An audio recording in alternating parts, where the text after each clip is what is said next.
नमः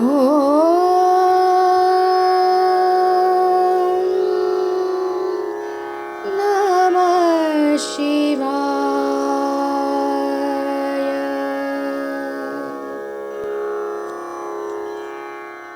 की स्वतःवर प्रेम करायचं थांबतो का? किंवा एखाद्या माणसाची बायको वारली, ते एखाद्या बाईचा नवरा वारला, 2 दिवस 4 दिवस 8 दिवस दुःख तो व्यवस्थित तो बाई किंवा ती बुवा असेल ती जेवायला लागतात, चांगले कपडे हळूहळू घालायला लागतात, समाजात जायला लागतात, फिरायला लागतात गावात. म्हणजे माणूस स्वतःवर प्रेम करायचं सोडतो का? नाही सोडत. मग हे प्रेम जसं तुम्ही स्वतःवर करता, कुठल्याही अवस्थेमध्ये असताना, चांगल्या अवस्थेत तर प्रत्येक जणच करतो, पण कुठल्याही अवस्थेत करतो. एखाद्या माणसाला व दुर्धर काही व्याधी झाली तरी त्याचं स्वतःवरचं प्रेम जातं का सांगा? समजा एखादा महारोगी माणूस आहे, महारोगी, ते चालू शकत नाही, वाकडा झालेला आहे, ते त्याच्यात दैवगतीने त्याला ते आलेलं, त्याचा दोष नाही, पण ते त्याला स्वरूप प्राप्त झालेलं आहे, ते समाज त्याच्याकडे बघत नाही, इतकी त्याला घाणेरडी, तरी तो त्याच्यावरचं स्वतःचं प्रेम जातं का सांगा? नाही जात. म्हणजे स्वतःवर जीवात्मा किती प्रेम करतो आणि त्या प्रेमापोटीच तो स्वतःला किती महत्व देतो. मग जसं प्रेम माणूस स्वतःवर करतो, त्याच उत्कट भावाने त्या जीवानी सद्गुरूवर प्रेम करायला शिकलं पाहिजे. सद्गुरूवर प्रेम म्हणजे काय? की सद्गुरूचं जे आचरण आहे, सद्गुरूचा जो विचार आहे, सद्गुरूची जी शिकवण आहे, सद्गुरूचं जे सांगणं आहे, त्याच्यावर त्या उत्कटतेने माणसाला प्रेम करायला आलं पाहिजे. ते गमक त्याला जमलं की हे सर्व आपोआप बाजूला होतं. हे त्याचं उत्तर. ते गमक जमण्यासाठी असं लिहिलेलं असतं की त्यांच्या विचारात आपले विचार मिसळावे, की त्यांच्या वासनेत आपली वासना डुबवावी, त्यांना कुठल्या गोष्टीपासून आनंद होतो ते आपण करायला लागावं, की सतत त्यांच्याकडे बघावं. म्हणजे हे सारखं माणसाला सारखं असं हॅमरिंग का करायचं? ते हे ऐकून ऐकून ऐकून ऐकून काही अंशाने का होईना माणूस सद्गुरूकडे सरकायला लागतो. ते माणसाला जमलं पाहिजे. ते जमलं की जीवन किती आनंदी आहे, जीवन किती आनंदमय आहे, जीवन कसं आनंद स्वरूप आहे, आणि जीवन म्हणजेच आपण स्वतः कसे आनंद स्वरूप आहोत हे माणसाला कळायला लागतं आणि त्याची अनुभूती यायला लागते. साधू पुरुष असतो, सद्गुरू असतो, नाना तऱ्हेच्या विवंचना, नाना तऱ्हेचे त्रास, नाना तऱ्हेचे आघात, नाना तऱ्हेची संकट त्यांच्या आयुष्यात सुद्धा आलेली असतात. मनुष्य रूपामध्ये, मर्त्य लोकात मनुष्य रूपात अवतार धारण केल्यानंतर परमेश्वराला सुद्धा या गोष्टी चुकलेल्या नाहीत.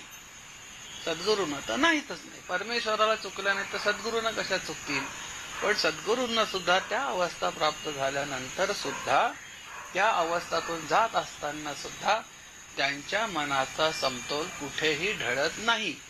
ते आनंद स्वरूप असतात आणि येणाऱ्या जाणाऱ्याला आनंद देत असतात का नाही? आता आपण ते यांचं वाचलं, हे पाटगावकर चालू आहे, सहस्रबुद्धे वाचलं, आणखीन कोणाकोणाचे वाचले. अहो त्यांच्या घरात खायचे वांदे, बायको सांगते अहो ते काहीतरी घेऊन या, 3 वाजले अजून चूल पेटवलेली नाहीये. सहस्रबुद्धांचे चरित्र ते 3 वाजता बायको अहो ते लाकूड फाटा नाहीये चुलीला लावायला, थांब जरा, ते कोण आलेत बाहेर 4, त्यांच्याशी गप्पा टप्पा हसून खेळून. अहो म्हणजे ते इतकं आनंदी की त्यांना ते आनंद वाटायचा, पण घरात ते बायकोला स्वयंपाक करायचं, धान्य तर हो ते बाजूला, पण ते लाकूड फाटाय नाही.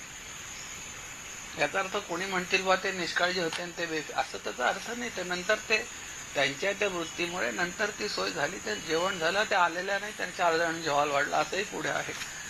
म्हणजे हे असं आपण शिकलं पाहिजे. इथे येताना माणसाची भूमिका काय, इथं बसला तरी हे सगळं वाचलं ना तरी ऐकत काय असतं तो, की माझं हे कधी होईल आणि माझं ते कधी होईल, हे तुम्ही सोडलं पाहिजे. आपण सद्गुरूंना शरण गेलेलो आहोत, त्यांची शरणागती आपण घेतलेली आहे. हे आपलं सगळं होईल किंवा नाही तो पुढचा भाग. मी कशासाठी येतो की सद्गुरूंवर प्रेम आहे म्हणून येतो. हा भाव माणसाने ठेवला ना की हे जे काही सगळं आले आपोआप बाजूला होईल. हा विश्वास पाहिजे. तो विश्वास कुठेतरी आपला अभंग नसतो, भंग पाडतो. त्यामुळे मग हे सगळं सुरू होतं. त्यामुळे मग लक्ष इथं नाही. आपण येतो मनातून धरून काहीतरी, आज ते त्यांना विचारायचंय, आज ते त्यांना करायचंय, आणि मग ते आता हळूहळू 8 वाजले, 9 वाजले, 9:30, आता ते झालं का आता संपत आला विषय, आता विचारता येत नाही. म्हणजे काय होतं की हे काय चाललं इकडेही लक्ष नाही, तुम्ही काय मनात ठरवून आला ते होत नाही म्हणून तिकडेही लक्ष नाही. मग आजच्या सत्संगाचं फलित काय? काही नाही.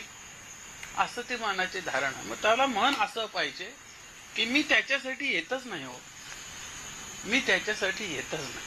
माझे सद्गुरू काय सांगायचे? रडू नको. त्यांच्या पुढे रडणारच येत होते.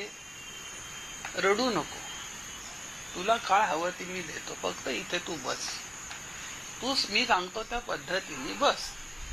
सद्गुरूंचे सद्गुरूच असं सांगत होते आणि ते ऐकणारे आनंदी होत असे तर आपण इथे आनंदी होणारच आहोत. त्या आनंदाची जाणीव, त्या आनंदाची ओळख आपल्यालाही होणार आहे. ज्या अर्थी एवढा अनुभव कथन लोक सांगतात, तिरायत माणसांनी पाहतो हे हा अनुभव सांगतो, ते सांगतो, हे आलं.